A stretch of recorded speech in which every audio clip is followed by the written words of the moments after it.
Hello girls, good morning. आज हमारा topic है, लास्ट यूनिट है आपकी ये जो चल रही है HIV एड्स यूनिट 5th। अब इससे पहले हमने एड्स किस तरीके से होता है, क्या क्या उसके कारण रहते हैं HIV एड्स फैलने के। अब हम बात करेंगे इसमें प्रिवेंशन ऑफ HIV एड्स, मतलब जो HIV एड्स है उसके जो है हम प्रिवेंशन मतलब अपनी सुरक्षा उनसे किस प्रकार कर सकते हैं।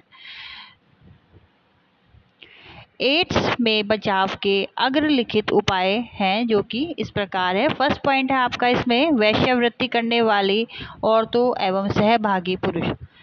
एड्स रोग को फैलाने में वेश्यावृत्ति जो है आपका प्रमुख जरिया है, इसलिए बगैर इस पेशे को नियंत्रित या सुरक्षित किए एड्स की रोकथाम करना असंभव है। वेश्यावृत्ति द्वारा रोग जो नियंत्रण के लिए अच्छी गुणवत्ता वाले कंडोम अथवा निरोध का उपयोग आवश्यक है। यह बात ध्यान देने योग्य है कि कंडोम का प्रयोग एड्स के साथ ही अन्य कई तरीके के यौन जो जितनी परेशानी होती है उनसे सुरक्षा देता है।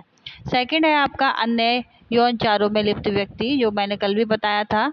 गर्ल्स जो कि समलैंगिक होते हैं उनमें भी ये आदतें पड़ जाती हैं। फिर है आपका थर्ड योनि रोग। योनि रोगों से जनानांगों पर छाले या घाव होने के कारण ये सरलता से HIV द्वारा ग्रसित हो जाते हैं और फिर अन्य रोग सहभागियों में भी रोग बढ़ते हैं।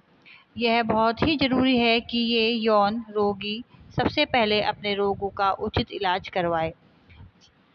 फोर्थ है आपका इंजेक्शनों द्वारा नशीले पदार्थ लेने वाले व्यक्ति, मीन्स जो लोग इंजेक्शन लेते हैं, नशा करते हैं।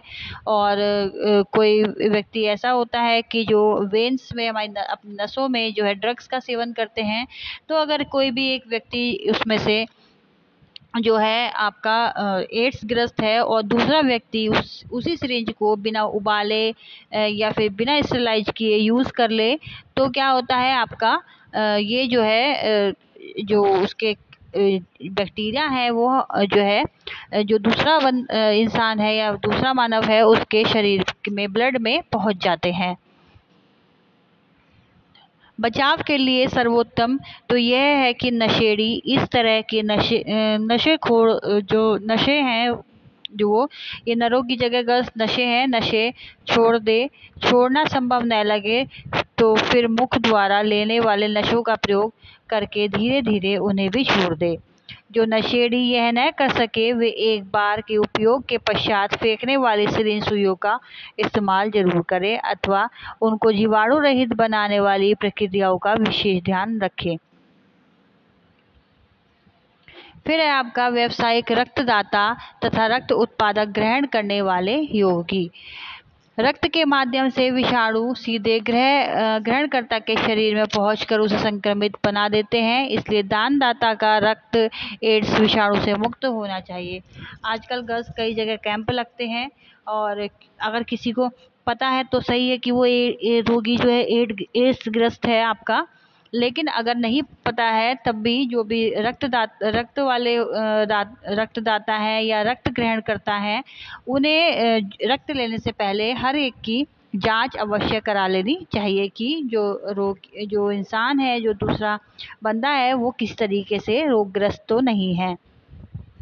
यह देखा गया है कि व्यावसायिक रक्तदाता अक्सर गरीब अथवा निचले तबके के लोग होते हैं जो वेश्यावृत्ति अथवा नशे इत्यादि के लिए ये सब काम करते हैं। फिर है आपका एड्स रोगियों के साथ रहने वाले रिश्तेदार।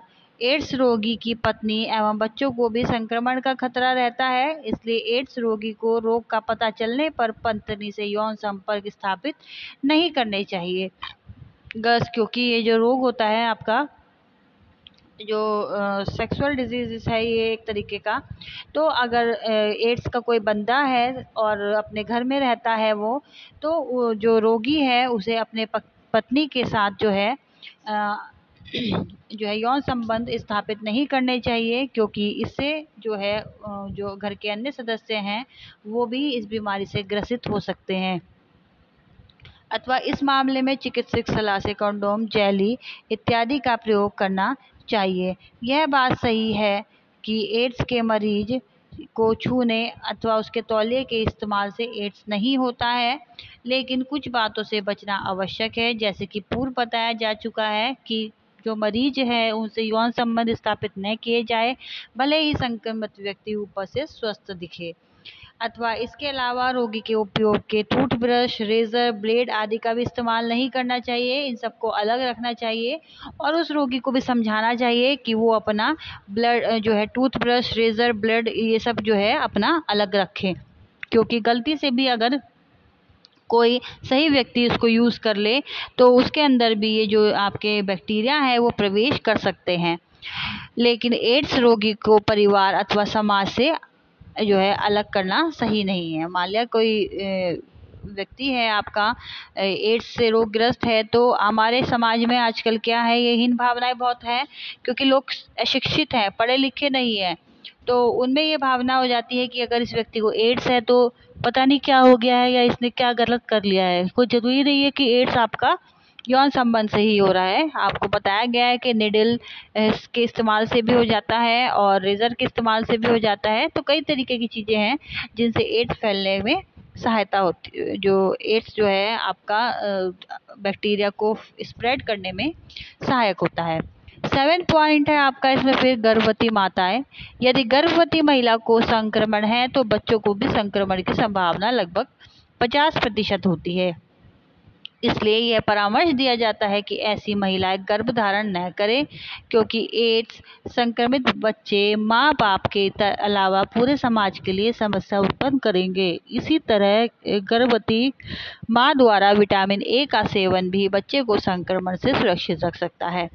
मीन्स गर्ल्स, यदि कोई लेडीज़ है या माँ है जो कि प्रेग्नेंट है, तो उसको उससे जो है उसके होने वाले बच्चे को एड्स के होने के चांसेस 50% तक रहते हैं, क्योंकि जो आपके बच्चे की आहार नाल है वो माँ के गर्भ से जुड़ी रहती है, जिसके द्वारा वो बच्चा अपना जो है पोषण प्राप्त करता है। और वो पोषण जब प्राप्त करता है, क्योंकि वो ब्लड उस में रहता है जिससे वो पोषण प्राप्त करता है, और वो ब्लड बच्चे तक भी पहुंचता है, बच्चे के शरीर में पहुंचता है।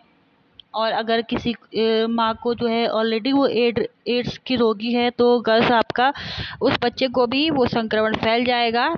इसलिए ये परामर्श देते हैं डॉक्टर जिन लोगों को एड्स है कि वो गर्भधारण न करें, या फिर अगर कोई संक्रमित माँ है तो और वो प्रेग्नेंट है तो डॉक्टर की सलाह से वो जो है विटामिन ए का सेवन करके भी बच्चे को जो है सुरक्षित रख सकती है। तो गर्ल्स ये थी आज की आपकी वीडियो। गर्ल्स आज आपका जो सिलेबस है वो कंप्लीट हो चुका है इसमें, और अगर आपको कोई भी क्वेरी है मैसेज कर दीजिए मुझे मेरे इसी नंबर पे, व्हाट्सएप नंबर पे, जिस नंबर से मैं वीडियो सेंड करती हूँ यही मेरा व्हाट्सएप नंबर है। और अगर आपको कुछ और अलग से भी टॉपिक पूछने हैं या फिर कुछ नहीं समझ में आया है अब तक, तो आप मुझे इन्फॉर्म कर सकते हैं।